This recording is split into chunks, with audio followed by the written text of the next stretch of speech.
That was a great slideshow, by the way, Pierre Manuel. If you want, I can print it for you. Yeah, no, that's okay. I think I have some of the pictures, but not all of them. Um, and, you asked for our academic background, but let me just share one story because it has to do with our launch. And on our mission, we were to be a 24-hour operation where we would be conducting science experiments round the clock, 24 hours. So in order to do that, we divided into two teams. We called it a red team and a blue team. And I was on the blue team, and Mike, David, and Byron were actually, they were the whole red team. And so in order to be able to operate efficiently in space, we had one of the teams had to change their sleep cycle so that they would be ready to awaken when the other team was ready to go to bed.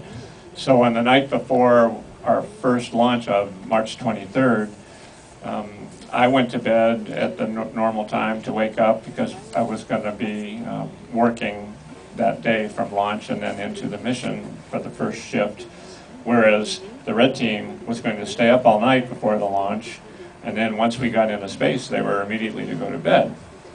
And so as I awakened in the morning of our first launch attempt, and I came walking out of my bedroom and into the common area where people were sitting, and I was excited and ready to go get the day started and go launch for the very first time. And I looked at Byron, I saw Byron sitting at a table, and he had a beer in his hand. And that was my first indication that we were not going anywhere that day. This is true. So that's just a piece of the story that you didn't have.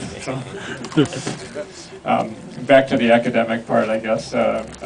My background is I went to the Air Force Academy, and I had always been interested in math and science, and I found mathematics was something that I really enjoyed. And so